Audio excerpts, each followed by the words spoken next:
नमस्कार मित्रांनो, माझ्या यूट्यूब चॅनलवर आपले सर्वांचे हार्दिक स्वागत।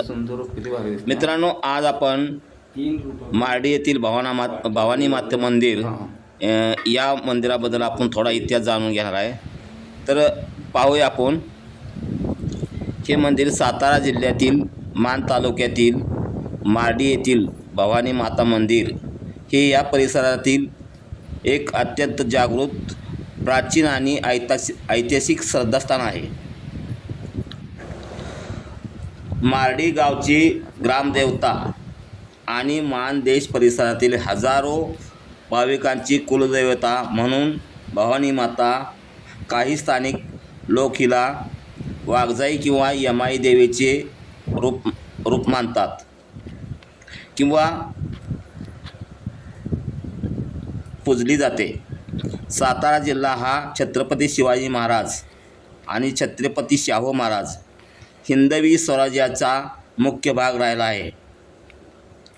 शिवछत्रपतींची कुलस्वामिनी तुळजाभवानी माता असल्याचे सातारा जिल्ह्यातील या भवानी माता मंदिरालाही ऐतिहासिक काळात मराठा सरदाराकडून आणि स्थानिक मावळ्यांच्या कडून मोठा राजाश्रय मिळाला। मंदिराची मूळ रचना आणि बांधकाम जुन्या काळातील दगडी स्थापत्य शैलीची हेमाडपंथी घटनेची आठवण करून देते, ज्याचा नंतर काळात स्थानिक ग्रामस्थांनी जीर्णोद्धार केला। स्वयंभू मूर्ती मंदिराच्या गाभाऱ्यात भवानी मातेची अत्यंत प्रसन्न व तेजस्वी मूर्ती आहे। मार्डी परिसरात भवानी मंदिरासोबतच पार्वती विश्वनाथ मंदिर अशी अनेक ऐतिहासिक धार्मिक स्थळे आहेत, जी गावच्या प्राचीन संस्कृतीची साक्ष देतात। आश्विन महिन्यातील शारदीय नवरात्र उत्सवामध्ये येथे 9 दिवस मोठा धार्मिक सोहळा चालतो। या काळात मंदिरावर विशेष रोषणाई केली जाते, तसेच देवीला विविध अलंकाराने सजवले जाते।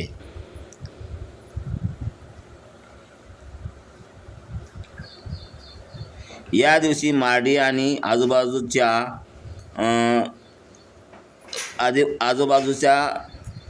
रहिवासी व ग्रामस्थ मोठ्या संख्येने एकत्र येतात। देवीची पालखी काढली जाते, तसेच छबिना आणि धार्मिक विधी पारंपरिक पद्धतीने पार पाडतात। मार्डी गावच्या प्रगतीमुळे आणि मंदिराच्या विकासात मान तालुक्याचे माजी आमदार दिवंगत सदाशिवराव पोळ तात्या यांचे खूप मोठे योगदान राहिले आहे। त्यांच्या प्रयत्नामुळे मंदिर परिसराचा सुशोभीकरण आणि विकास झाला।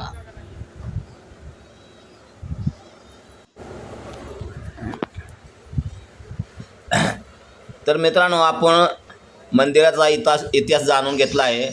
तर आता आपण मंदिरावर वर्तमान काळ म्हणजे चालू स्थिती मंदिराची कशी आहे ते आपण पाहणार आहोत। तर मंदिर हे डोंगरावर एकदम डोंगरावर आहे आणि मंदिराच्या बाजूला एकदम तटबंदी अशी भरगच्च तटबंदी बांधलेली आहे आणि मंदिराचा परिसर एकदम तुम्ही पाहू शकता। मंदिराचा परिसर किती मोठा आहे। त्याच्यावरती झाडे, झुडपे, वेली, फुले, फळांचे अशी बगीचा आणि बाग तयार केलेले आहे।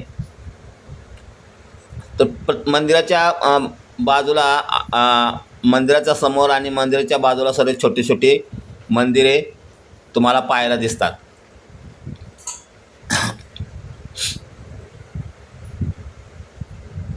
तर इथं बघा, मंदिराच्या पाठीमागील बाजूस एक मंदिर आहे। तिथं मी थोडं दर्शन घेतलं आणि तसंच पुढं चाललो। तर आपण या मंदिरावरती काय काय आहे ते पाहणार आहोत। बघा, ही मंदिराच्या सभोवतालचा भाग आहे।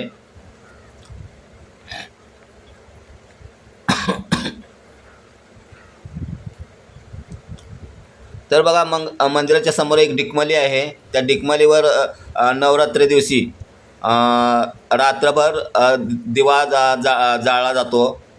समोर बघा डिकमली आहे आणि इथे बघा आपण या डिकमलीच्या बाजूला तिथं बी एक देवस्थान आहे. तिथं आपण पाया पडलो आणि आता आपण दुसरा भाग आपण मंदिराचा पाहणार आहोत. मंदिराच्या समोर बघा अशी लादी आणि फरशी झाडे वगैरे तुम्हाला पाहायला मिळतील मित्रांनो. आता ही संध्याकाळची वेळ असल्यामुळे ते लोक जास्त प्रमाणात नाहीत. आणि आता आपण हे मंदिराचा खालील भाग आपण वरून पाहतोय.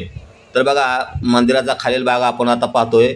तर बघा मंदिराच्या बाजूला झाडे झुडपे आणि या उंच असा डोंगरावर हा मंदिराचा परिसर असल्यामुळे इथं सुंदर वातावरण आणि निसर्गरम्य वातावरणामध्ये इथे देवीची पूजा लोक करण्यासाठी येतात. तर बघा इथून खालून येणारा रस्ता आहे. तुम्ही पायी बी येऊ शकता, मोटरसायकलनं बी येऊ शकता. डायरेक्ट 4 व्हीलर असेल तर तुम्ही 4 व्हीलरसुद्धा गाडी घेऊन येऊ शकता. आणि वरती आल्यानंतर बघा तुम्हाला हा तुम्हाला नजारा दिसतोय. बाजूला इमारती आहेत आणि गजी ढोल पताका आणि अलग अलग नृत्य खेळण्यासाठी असं भलं मोठं हे तुम्हाला इथं मैदान असतं. जत्रेच्या वेळेस इथं तुम्हाला भरपूर गर्दी दिसते मित्रांनो. इथं ठिकठिकाणी बघा खाण्याचे स्टॉल, नंतर पुस्तकांचे स्टॉल, असे वेगवेगळ्या प्रकारचे तुम्हाला स्टॉल पाहायला मिळतात. आणि असं बघा भव्य असं मंदिराच्या समोर पटांगण आहे.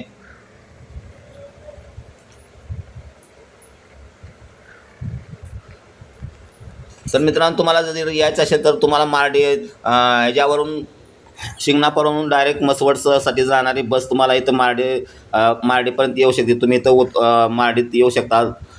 दैवडेवरून सुद्धा इथं तुम्हाला येण्यासाठी बस आहे. किंवा तुम्हाला स्वतःची जर गाडी जर असेल तर तुम्ही स्वतःच्या गाडीने सुद्धा येऊ शकता. तर तुम्ही पाहू शकता बघा आता मी मंदिराकडे चाललेलो आहे. मंदिराचा बघा तुम्हाला कळस तुम्हाला किती डोंगरावरून आणि बाहेरून सुद्धा हा मंदिराचा कळस तुम्हाला पाहायला मिळतो. सुंदर असा मंदिराचा कळस इथं आहे. आणि इथं तुम्हाला गाड्यासुद्धा पार्किंगसाठी जागा आहे वरती. आणि पाण्याची सोय आहे, इथं बाथरूमची सोय आहे. जर तुम्हाला आणि संध्याकाळच्या टायमाला बघा इथे ठिकठिकाणी बघा तुम्हाला बसण्यासाठी बाकडेसुद्धा लावलेले आहेत. तुम्ही इथं येऊन स्वच्छ आणि निर्मळ जागेमध्ये तुम्ही